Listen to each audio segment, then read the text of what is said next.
आप सभी को मेरा सादर नमस्कार। मैं महिमा सिंह हरियाणा से संबंध रखती हूं और सर्वोच्च न्यायालय में अधिवक्ता भी हूं, और आज कांग्रेस पार्टी का प्रतिनिधित्व करते हुए एक बहुत अहम मुद्दे पर बात करें, महिला अपराध से जुड़ा ये मुद्दा। उससे पहले मैं चाहूंगी कि आप सब लोग 2 मिनट का ये वीडियो देखें, जिसके मार्फत आप जान सकें कि आखिरकार मोदी और उनकी सरकारों की, उनके मुख्यमंत्रियों की क्या सोच है महिलाओं के प्रति, और उसके बाद मैं आपको हरियाणा की ओर ले चलूंगी।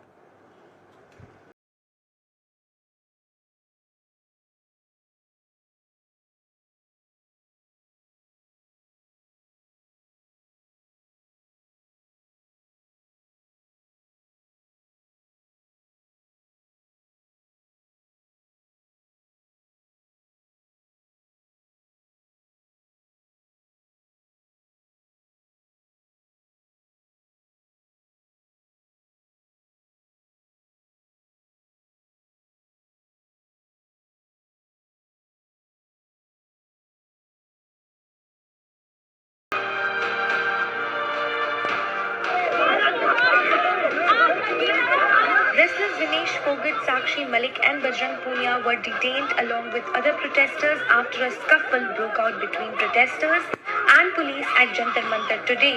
इस साल की सबसे बड़ी सनसनीखेज खबर है, और अगर आप सेक्सुअल एक्सप्लॉयटेशन ऑफ वुमेन की बात करें तो इससे शायद बड़ा स्कैंडल हमारे इतिहास में बहुत कम ही आपको मिलेगा। इतना बड़ा, इतना ब्रेजन केस है ये। हंड्रेड्स ऑफ सेक्स वीडियोस जिसको शूट किया था जेडीएस के एमपी, एलिजेड ब्लैकमेल है, इसमें कंस्पिरेसी है।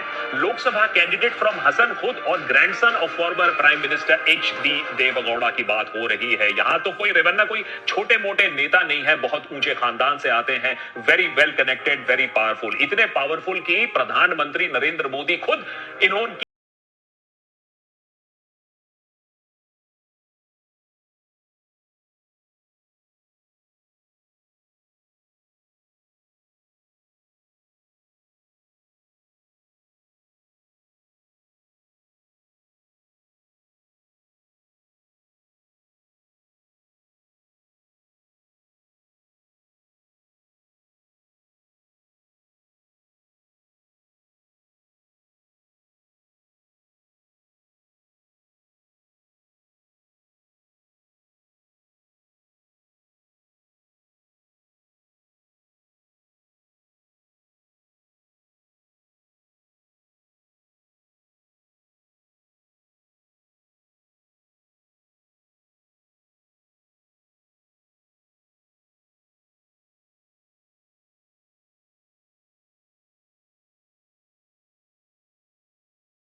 कि बेटी बचाओ बेटी पढ़ाओ।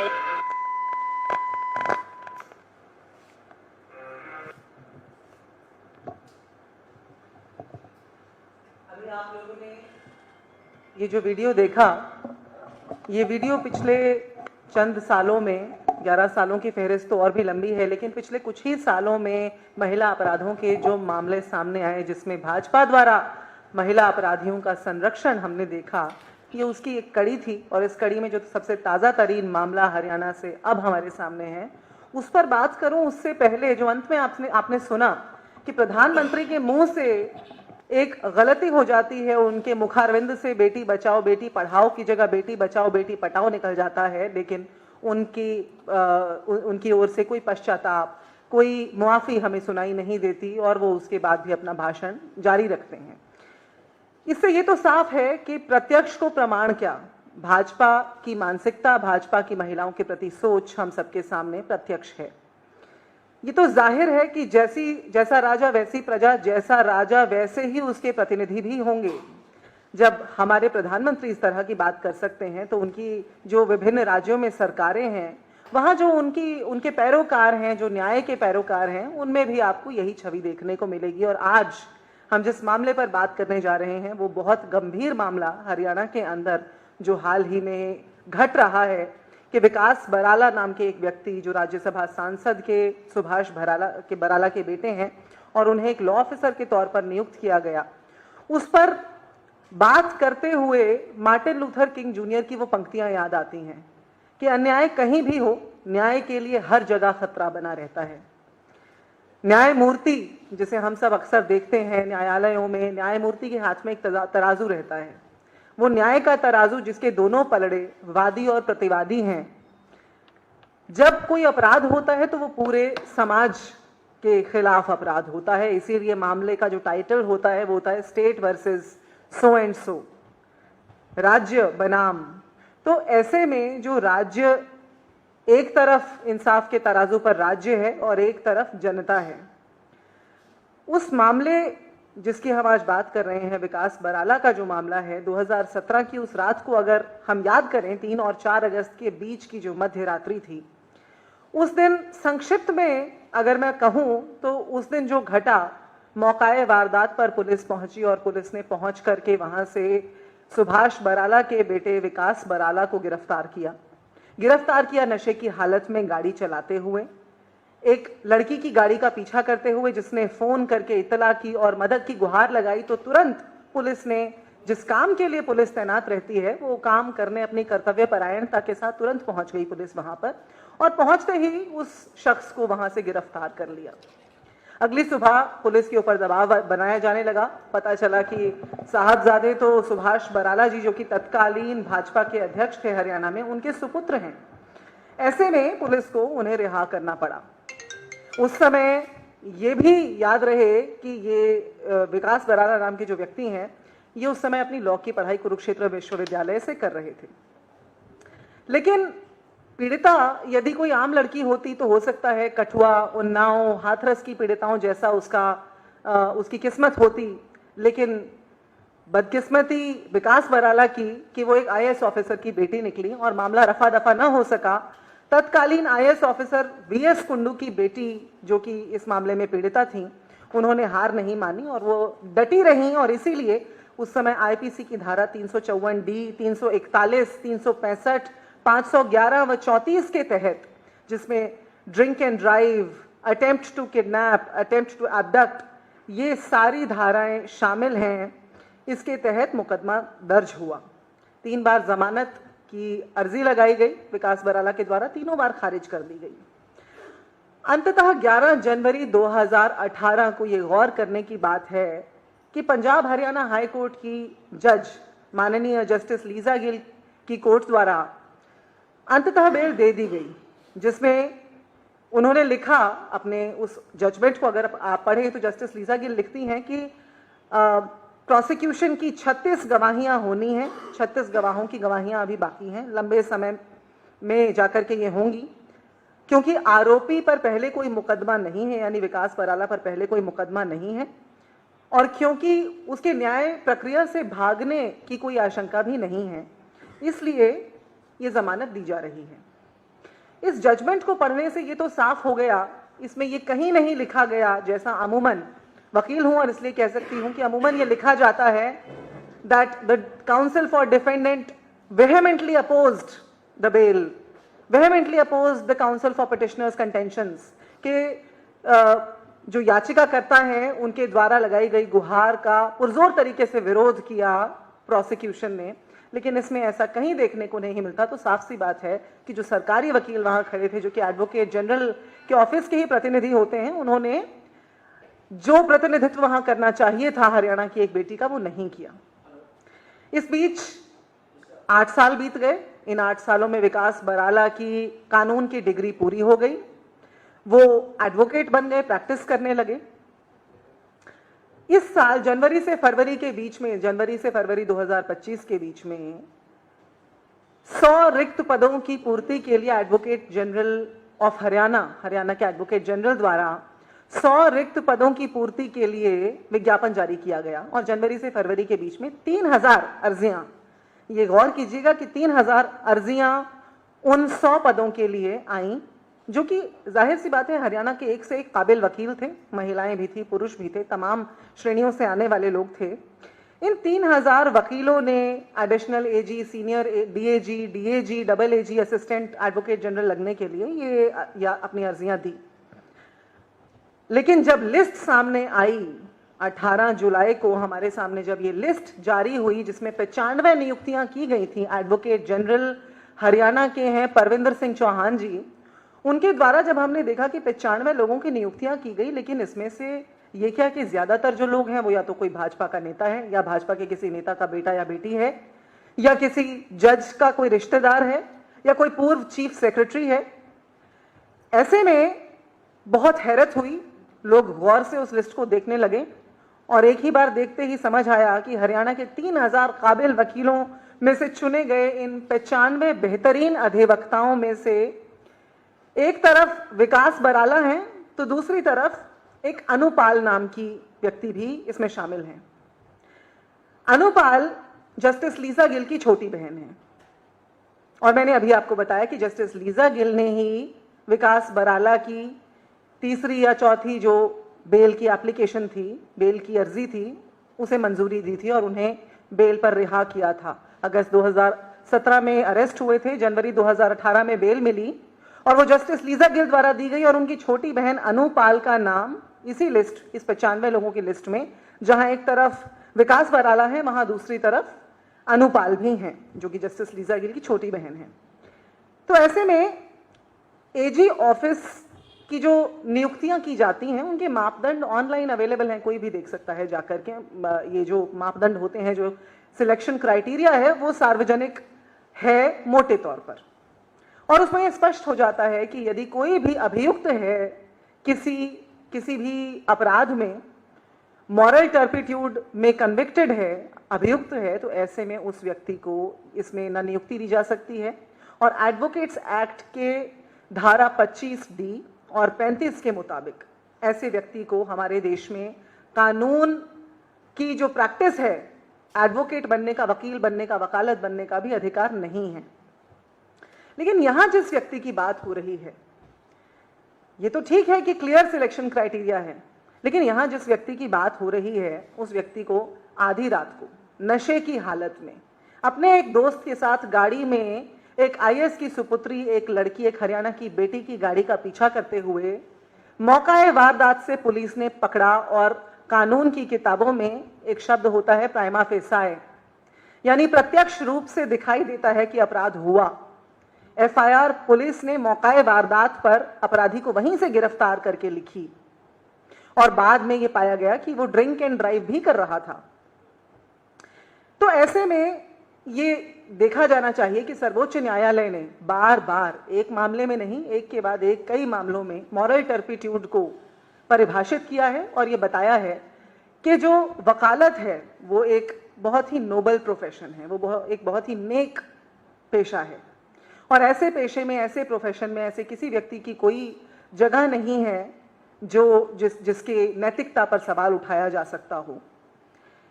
और इसी कड़ी में 2023 का अगर आप एक मुकदमा देखें, और मैं आप लोगों के जानकारी के लिए बता देना चाहती हूं कि 2023 में कर्नाटका बार काउंसिल ने एक वकील को महज एक शिकायत के आधार पर, उसके खिलाफ उसकी जूनियर ने सेक्सुअल हैरेसमेंट की, यौन उत्पीड़न की शिकायत दी, शिकायत के आधार पर उसके लाइसेंस को सस्पेंड कर दिया गया, यानी कि जब तक वो इंक्वायरी चल रही है तब तक वो वकालत नहीं कर सकते हैं।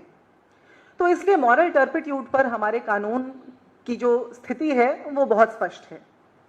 प्रिंसिपल ऑफ नेचुरल जस्टिस भी यही कहता है कि न्याय हो रहा है, सिर्फ न्याय होना ही नहीं चाहिए, न्याय होते हुए दिखना भी चाहिए। जो लोग देख रहे हैं, जो पूरा समाज सरकार की ओर देख रहा है और लॉ ऑफिसर्स की तरफ देख रहा है, उन्हें दिखना चाहिए कि न्याय हो रहा है।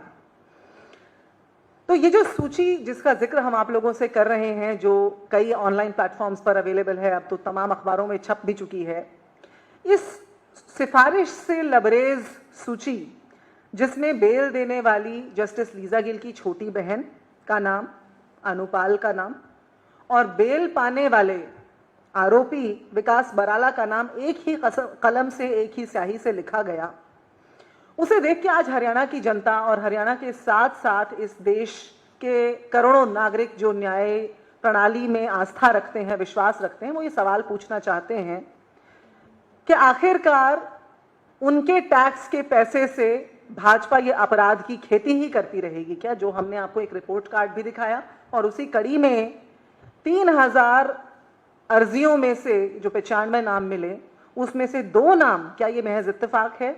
2 नाम उन लोगों के नाम हैं जिनमें से एक को बेल मिली और एक उस जज की छोटी बहन जिन्होंने बेल दी। क्या अपराध का सृजन और संरक्षण ये दोनों भाजपा सरकार की प्राथमिकता है? ये हम आज सवाल पूछना चाहते हैं। क्या न्यायार्थी जनता बस अपराध की इस खेती का खर्चा उठाने के लिए ही है? और अगर ऐसा नहीं है, ठीक है, हो सकता है हम जो कयास लगा रहे हैं वो गलत हो, और ऐसा नहीं है अगर, तो प्रविंदर सिंह चौहान जो कि हरियाणा के एडवोकेट जनरल हैं, उनसे हम सीधे तौर पर ये सवाल पूछना चाहते हैं और उन्हें जवाब देना चाहिए। और वो सरकार जिन्होंने प्रविंदर सिंह जी की नियुक्ति की, जिन्होंने आगे ये नियुक्तियां की जो आज संदेहास्पद हैं, उस सरकार को भी ये जवाब देना चाहिए। पहला, कि एक से काबिल वकीलों को छोड़ के एक आरोपी की नियुक्ति, वो भी हमारी बहन बेटियों को न्याय दिलवाने के लिए एक लॉ ऑफिसर के तौर पर न्याय की लड़ाई लड़ने के लिए एक आरोपी की नियुक्ति किस बिना पर की गई? ये पहला सवाल। 3000 अर्जियां थी, उनमें से 95 नियुक्त हुए, तो जो हजारों जो रिजेक्ट कर दिए गए, उन्हें किस आधार पर रिजेक्ट कर दिया गया था? उनमें क्या कमी थी? किस आधार पर विकास बराला और अनुपाल का चयन करने के लिए इन वकीलों की अनदेखी हुई? और तीसरा बड़ा अहम सवाल, क्या ऐसी ही सिफारिशी, जो आपने रिपोर्ट कार्ड देखा, इसमें आपने देखा राम रहीम 16 बार पैरोल पर बाहर आए, और कब बाहर आए? चुनावों से ठीक पहले, और बाहर आकर अपने डेरे में लंबे चौड़े सत्संग करते हुए पाए गए। तो क्या ऐसी नियुक्तियों, ऐसी लचर नियुक्तियों की वजह से ही, ऐसी सिफारिशी नियुक्तियों की वजह से ही क्या सरकार न्याय का पक्ष ले पाने में असक्षम है? क्या ऐसी नियुक्तियों के कारण ही राम रहीम जैसे लोग हर बार चुनाव से पहले पैरोल या फरलो पर बाहर आ जाते हैं? क्या ऐसी ही नियुक्तियों के कारण बृजभूषण शरण सिंह जैसे लोगों का संरक्षण होता रहता है? क्या ऐसी ही नियुक्तियों के कारण मोहन लाल बडौली, जो आज भी भाजपा के प्रदेशाध्यक्ष हैं हरियाणा में, क्या ऐसी ही नियुक्तियों के कारण ऐसे जो केसेस हैं वो अधर में लटके रहते हैं? ऐसी FIRs को कोई अंजाम नहीं मिल पाता, जहां पर निर्दोष, इनोसेंट अंटिल प्रूवन गिल्टी, जब तक साबित नहीं होता तब तक इनोसेंट हैं, ऐसे लोग सालों से जेल में सड़ रहे हैं, और एक तरफ ये भाजपा नेताओं के रिश्तेदार और बच्चे और खुद भाजपा नेता हैं जिनके ऊपर कोई एक्शन नहीं होता। तो ऐसे में लगता है कि भाजपा का जो पहचान पत्र है, महिला अपराध का जो है प्रचार प्रसार करना ही भाजपा सरकार का आज पहचान पत्र बन चुका है। चाहे वो पूर्व खेल मंत्री संदीप सिंह हो, आपने क्लिप में देखा, चाहे वो आज मोहन लाल बडौली हो, भाजपा के प्रदेशाध्यक्ष, चाहे वो इस साल की शुरुआत में जो उनके खिलाफ FIR हो उसकी बात हो, चाहे वो हरियाणा की जो बेटियां थी, चैंपियन बेटियां, हरियाणा की जो कुश्तीबाज बेटियां थी, उनको किस तरह घसीटा गया था दिल्ली में बृजभूषण शरण सिंह का बचाव करने के लिए, चाहे वो हो, या फिर आज ये पूरा सिस्टम जो बचाव कर रहा है विकास बराला का, चाहे ये पूरा सिस्टम हो, ये महिला अपराध का संरक्षण क्यों भाजपा का पहचान पत्र बन गया है? और ऐसी सरकार से हम जवाब क्यों ना मांगे? अंत में 3 बिंदुओं में जो हरियाणा के वकीलों की, हरियाणा की बेटियों की, जनता की मांग है, उसको आपके सामने रख देना चाहती हूं। और कांग्रेस पार्टी इन मांगों का पुरजोर समर्थन करती है और इन मांगों को उठा रही है हरियाणा की जनता की ओर से। पहली मांग भाजपा सरकार से हरियाणा में और एडवोकेट जनरल से हमारी ये है कि वो इन नियुक्तियों को, जो विकास बराला और अनुपाल की नियुक्तियां हुई हैं, इनको तुरंत प्रभाव से रद्द करें। ये प्रत्यक्ष है कि ये नियुक्तियां गलत हैं।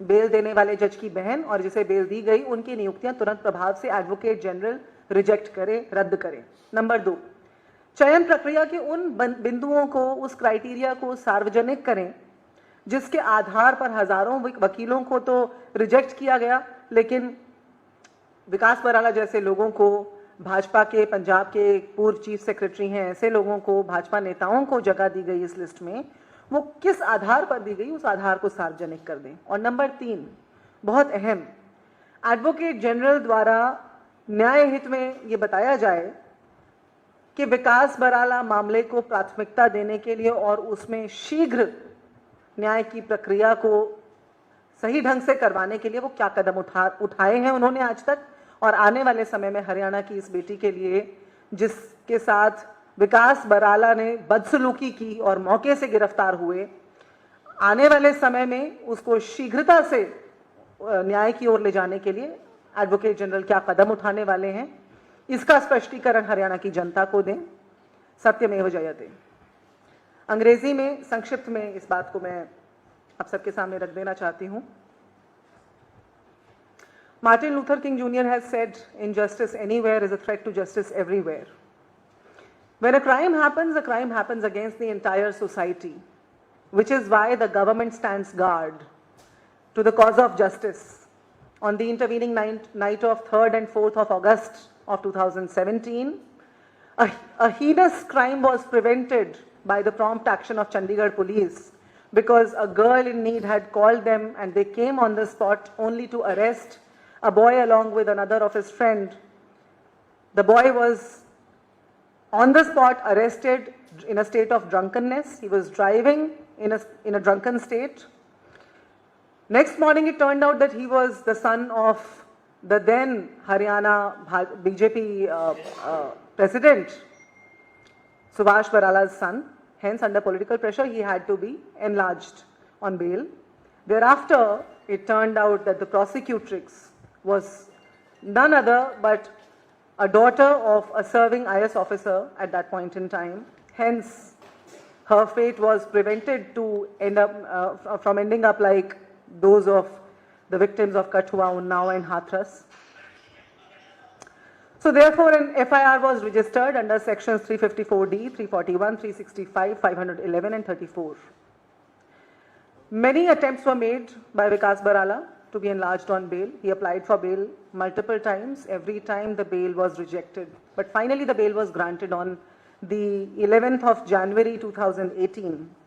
And it was granted by Punjab Haryana High Court Justice Lisa Gill. In these past 8 years, not even defense evidence has culminated in this case, in Vikas Barala's case. The judge, while granting bail, Justice Lisa Gill, while granting bail to Vikas Barala, had cited reasons that he has clean antecedents, had cited reasons that there's no reason for him to abscond the course of justice, and that there are 36 prosecution witnesses to be examined. So it will be a time-taking process. Hence, there's no reason to keep him incarcerated in the meantime. Now, in these 8 years, although this prosecution has been extremely slow, this course of justice has been extremely slow in Vikas Barala case. But what we saw in the meantime is that Vikas Barala not only finished his studies in law, but enrolled in the Bar Council to practice laws. Whereafter, on 18th of July, a list came out of law officers in Haryana appointed by the Advocate General Pravendra Singh Chauhan. This list came out as a result of an advertisement in January-February 2025 that was advertised, whereafter 3,000 plus applications were received by Advocate General's office. When the list was explored, it turned out that there are 2 objectionable names besides many other favorites of the BJP or the judiciary in that list. But the 2 names, one was of Vikas Barala, of course, the accused in the instant matter that we are talking about, and the other was the younger sister of none other than Justice Lisa Gill. Justice Lisa Gill, who had granted bail to Vikas Barala after multiple failed attempts of his asking for bail. The eligibility criteria for these appointments of law officers is amply clear before all of us. The Advocates Act provides under sections 25D and 35 that people convicted for moral turpitude, convicted against crimes, against humanity, against women, may not be allowed to practice law, may not be allowed to be appointed law officers. But in this case, it is to be seen that the offense is prima facie and the man in question, Vikas Barala, was arrested on the spot in the middle of action while he attempted to abduct the daughter of a Haryana IAS officer, Mr. V.S. Kundu, at that point in time. We have plenty of examples where advocates have been suspended because of their moral turpitude. The most recent one being Karnataka Bar Council suspending an advocate for merely a complaint of sexual harassment in the meantime while the inquiry goes on. However, the government of Haryana, the BJP government of Haryana, which has shown lackadaisical conduct in these appointments, the Advocate General, Mr. Pravinder Singh Chauhan, seemed to have absolutely looked away from the fundamentals that have been reiterated by the Supreme Court again and again in cases of moral turpitude, especially when it pertains to a profession, a noble profession like that of law. So as per the principles of natural justice, I wish to remind that justice should not only be done, but also be seen to be done. It is the Advocate General who is the chief legal advisor to the government and ensures the balance of justice never tips. Therefore, it is his responsibility to see that the best legal minds are appointed to stand guard the cause of justice in a state, and especially in a state like Haryana. This list of favorites parallels the name of accused Vikas Barala with that of relief giving This list of favorites parallels the name of the accused with the relief giving Justice Lisa Gill's younger sister, Anupal, written in the same ink. Such citations shake up the public conscience and faith in the judiciary, in the government, in the entire system. Hence, the people ask if the government's priority to nurture and promote crime on taxpayers' money, the people question whether the government will stand guard to the cause of justice, will stand guard to the daughters and to the people of Haryana and to the people in the society at large. Our demands from this government, from the Advocate General of Haryana, Mr. Pravinder Singh Chauhan, are very clear. Our demands are that they immediately revoke the order of appointment of Vikas Barala and Justice Lisa Gill's younger sister Anupal that have been paralleled, sabotaging the cause of justice. Number two, we demand that the Advocate General and the government of Haryana make the selection criteria for these appointments public and transparently display on what grounds were thousands of applications rejected only to appoint the favorites of the BJP, amongst which there are other former chief secretaries, former leaders of the BJP and current leaders of the BJP. And the third demand that we urge today for is that the Advocate General of Haryana, Mr. Pravinder Singh Chauhan, to take steps for speedy justice to be granted to this daughter of Haryana and to all the daughters of Haryana, and fortify people's trust in judiciary by taking such steps, and make it public that such trials which are lagging behind lethargically are being taken up on priority, and that these appointments are not made merely to protect those in power and their kith and kin. Thank you. Satyamev Jayate. Ji.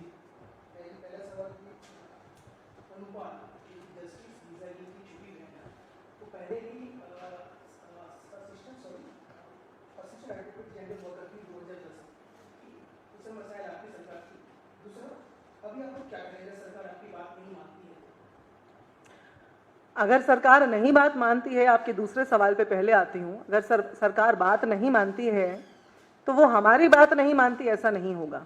अगर वो बात नहीं मानती तो ये पूरे समाज के साथ और जनता के साथ विश्वासघात होगा। जिन्होंने बड़े विश्वास के साथ उनकी सरकार को चुना, वो बहुत गर्व से बोलते हैं हमें तीसरी बार चुना गया है। और ऐसे में आपके पहले सवाल पर आते हुए आपने कहा कि पहले भी वो लिस्ट में थी, लेकिन उस समय उनका नाम एक ऐसे आरोपी के साथ उस सूची में शामिल नहीं था जिसे उन्हीं की बड़ी बहन ने बेल दी हो। आज मुद्दा ये नहीं है कि एक जज की बहन, जज के परिवार के लोग बिल्कुल प्रगति कर सकते हैं, क्यों, चाहे वो जज के परिवार का हो या किसी राजनीतिक परिवार का। सवाल आज ये बहुत सारी राजनीतिक नियुक्तियां हैं, हम सब पर सवाल नहीं उठा रहे। हमारी जो आज मांग है वो इन 2 नामों के प्रति है, क्योंकि ये सीधे सीधे एक क्विड प्रो क्वो को दिखाता है। एक जज जिन्होंने एक आरोपी को बेल दी, उस आरोपी का नाम और उस जज की बहन का नाम एक सूची में होना एक सभ्य और एक सेहतमंद समाज की निशानी कतई नहीं हो सकती।